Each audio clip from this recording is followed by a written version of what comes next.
Idza ammanal imamu fa'aminu. Kalau imam mengucapkan amin, maka ikutlah kamu wahai makmum mengucapkan amin. Ghairil maghdubi alaihim waladdallin. Tak boleh, imam belum. Ini itu mesti paham hadis. Idza amanal imam, imam dulu kata amin, baru makmum boleh amin. Okey, kita ulang balik. Untung tak dalam sembahyang. Ihdinas siratal mustaqim siratal ladzina an'amta 'alaihim ghairil maghdubi 'alaihim waladdallin. Amin. Itu baru betul. Idza ammanal imam fa'aminu. Kalau imam sudah mengatakan amin, barulah makmum ikut mengatakan amin. Man wafaqa ta'minahu, siapa yang lafaz amin dia bersesuaian sejalan dengan lafaz amin malaikat, ghufira lahu ma taqaddama min dzambih, maka diampunkan segala dosa-dosa dia yang telah lalu. Itu hanya diperolehi oleh orang yang solat berjamaah di masjid. Itu rahasia yang pertama. Sekarang banyak makmum ni dua salah dia. Yang pertama, dia tidak ikut imam, dia mendahului imam.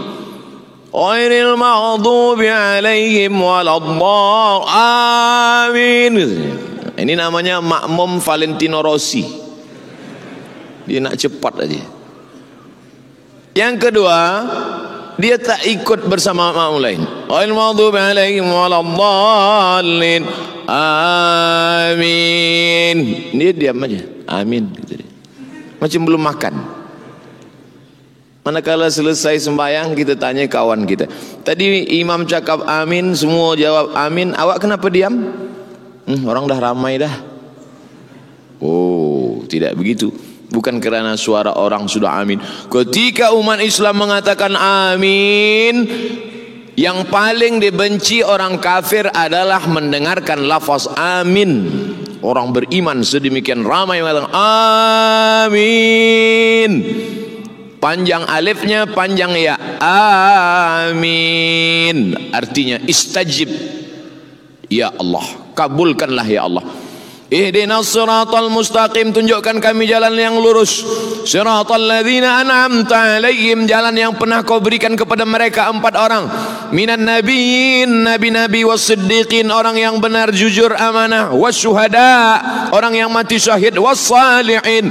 Ghairil maghdubi 'alaihim, bukan jalan orang Yahudi, waladdallin, bukan jalan orang Nasrani. Maka seketika itu semua orang berkatakan amin. Bergoncang tiang aras, bangkit kemarahan orang kafir, menang orang beriman.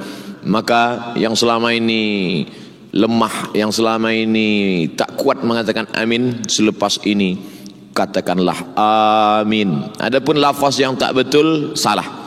Waladdallin. Amin.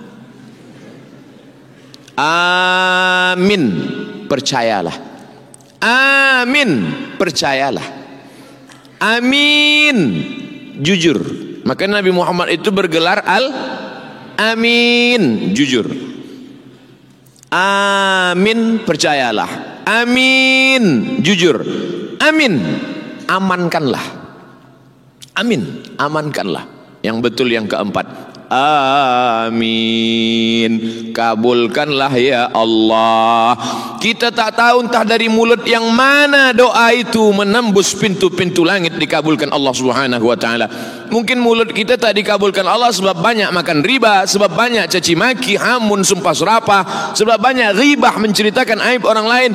Tapi ada dia yang bukan ustaz, yang bukan profesor, yang bukan doktor. Sebab saya baru dapat semalam. Tapi rupanya hati dia bersih, dia selamat daripada riak. Hati dia bersih, tak ada hasad, tak ada dendam, tak ada takbur. Dia manusia biasa, dia tidak popular. Dia tak ada akaun di youtube.com. Dia tak ada follower di Instagram, tapi hati dia tulus ikhlas. Mungkin sebab mulut dia itulah doa kita dikabulkan Allah. Dia hanya berkata amin. 1000 orang solat, yang 99 satu pun tak dikabulkan, tapi sebab yang satu orang ini, maka kita sentiasa merasa. Makanya doa solat istisqa minta hujan, tak ada istisqa bersendirian, istisqa berjamaah. Sebab apa? Bila turun hujan, orang tidak menyangka sebab doa sayalah hujan itu turun. Saya sampai hari ini belum pernah jadi imam istisqa. Walaupun beberapa kali jerbu, mereka minta saya tak nak jadi imam. Sebab saya takut bila hujan tak turun, makmum salahkan imam.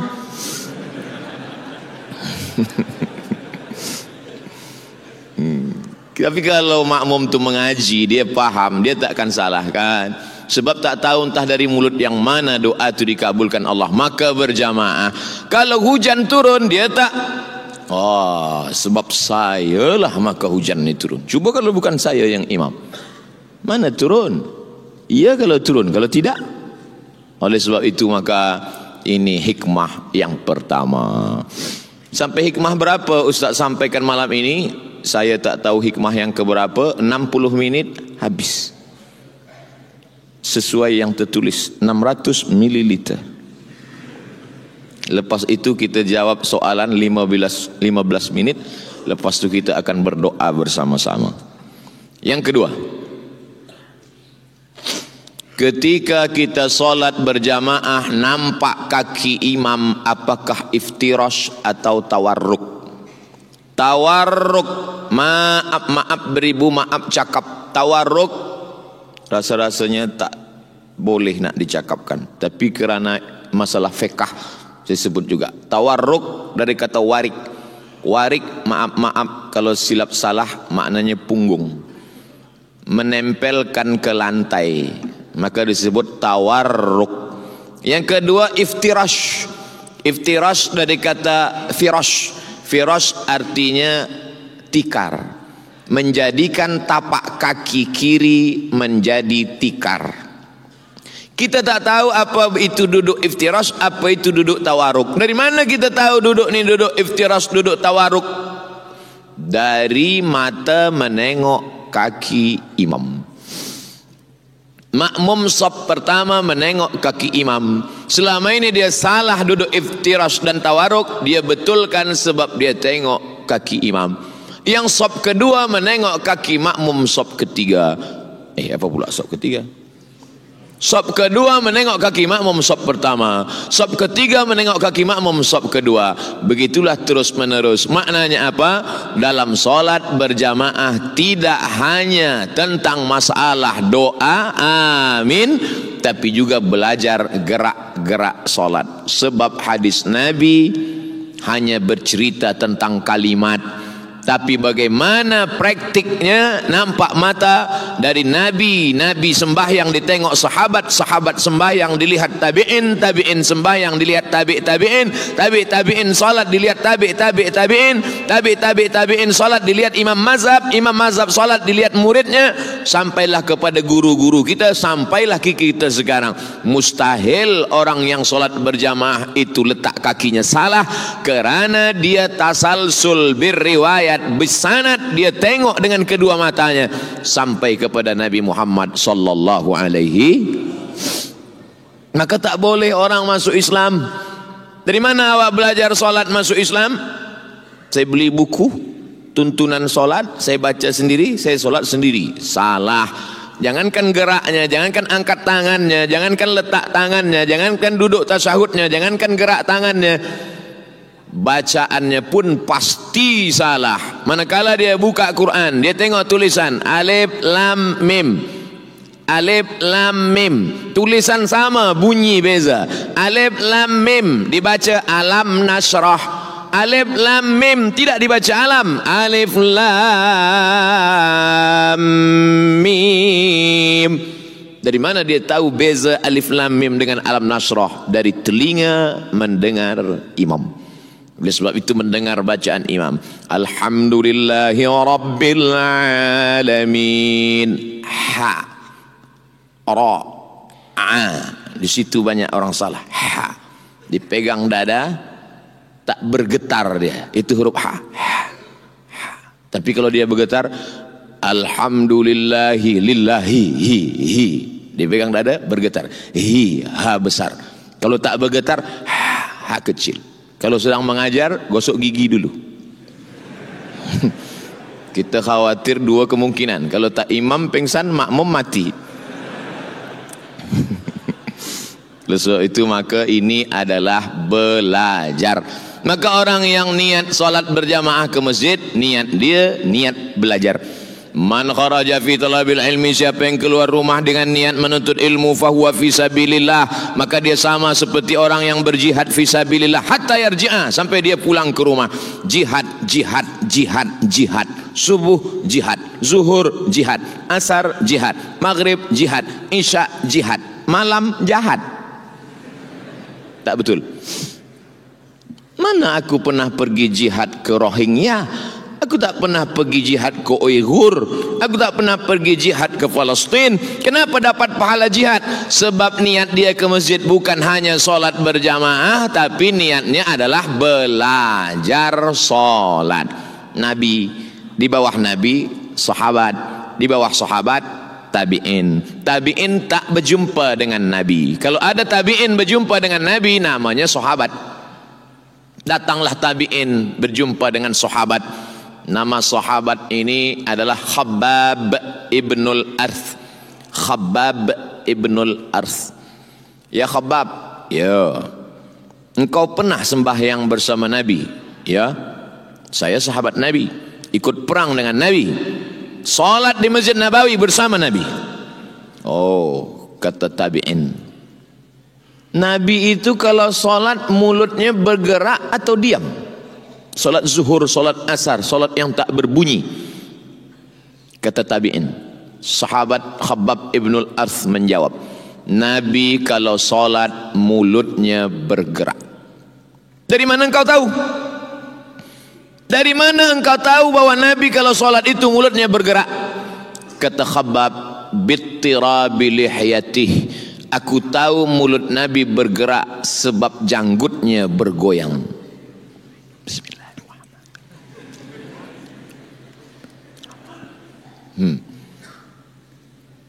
Sebab tidak mungkin janggut bergoyang kecuali ada angin kencang. Tapi rasa-rasanya di Masjid Amirah Hajjah Maryam tak mungkin janggut bergoyang sebab tak ada kipas angin. Dari mana sahabat tahu? Sebab dia nampak janggut bergoyang. Janggut bergoyang sebab tulang dagu bergoyang. Tulang dagu bergoyang sebab mulut melafazkan Bismillahirrahmanirrahim, Alhamdulillahirrabbilalamin. Sekarang banyak orang solat mulutnya diam. Udah mulut diam, mata menengok lampu pula. Cantiknya. Salah satu yang menjaga kekhusyuan hati adalah dengan melafazkan. Beza antara membaca, dalam bahasa Melayu membaca, tapi dalam bahasa Arab beza antara membaca bergerak mulut dengan tak membaca. Kalau mulut membaca bergerak, Assalamualaikum, namanya qiraah.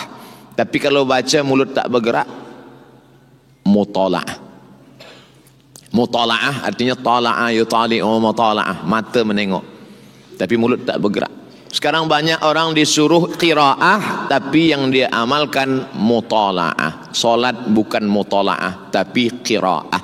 La salata, tidak sah salat liman lam yaqra' bi Fatihatil Kitab, bagi sesiapa yang tidak qiraah, bukan mutala'ah, bukan mutala'ah tapi qiraah.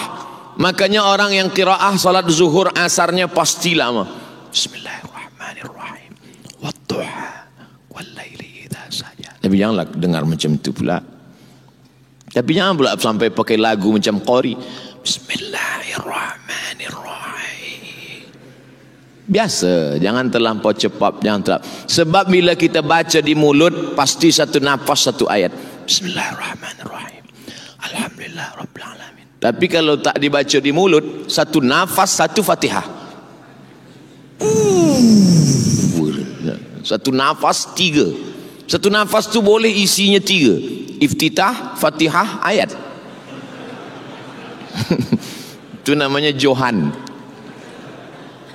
Oleh sebab itu maka solat ini adalah niatnya untuk belajar kepada imam. Kita tengok bagaimana imam mengangkat tangan, bagaimana imam mengangkat tangan. Allahu Akbar,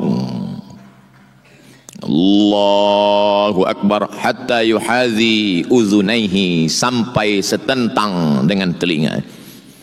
Allahu Akbar, setentang telinga. Tapi ada pula hadis mengatakan sampai mangkibaihi, sampai bahu. Betul, sebab Nabi banyak kali salat. Mazhab Syafi'i dia ambil sampai telinga. Saya pun ambil sampai telinga. Allahu Akbar. Tapi ada pula orang sampai sebahu. Saya tak salahkan dia, sebab dia mungkin. Tapi bila kita tahu masyarakat ini mazhab Syafi'i, maka kita pakailah riwayat Imam Syafi'i. Sebab kalau kita pakai riwayat lain, nanti itu akan menimbulkan fitnah. Tak boleh masuk jadi imam di masjid ini tetamu siapapun dia, walaupun jubahnya 3 lapis, walaupun sorbannya sebesar entah sebesar apa. Tak boleh, kecuali imam itu yang mempersilakan dia. Ustaz Abdul Somad, sebab engkau dah dapat profesor semalam, majulah. Barulah boleh saya maju ke hadapan. Rupanya Abdul Somad yang dulu belajar mazhab Maliki di Maghribi dari tahun 2004 hingga 2006, balik 2007, maka dia bermazhab pakai Maliki Maghribi, dia pakai. Allahu Akbar. Nak tunjukkan dia beza. Aku bezalah dengan kamu sekalian. Tangan lepas ke bawah. Allahu Akbar. Niat hati dia nak tunjukkan bahawa dia faham mazhab Maliki. Tapi makmum di belakang dah berbisik-bisik. Ini profesor ni nampaknya ISIS ni.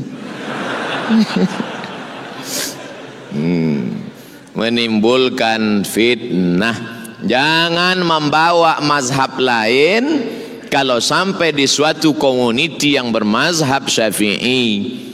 Kami masyarakat Indonesia amnya bermazhab Syafi'i.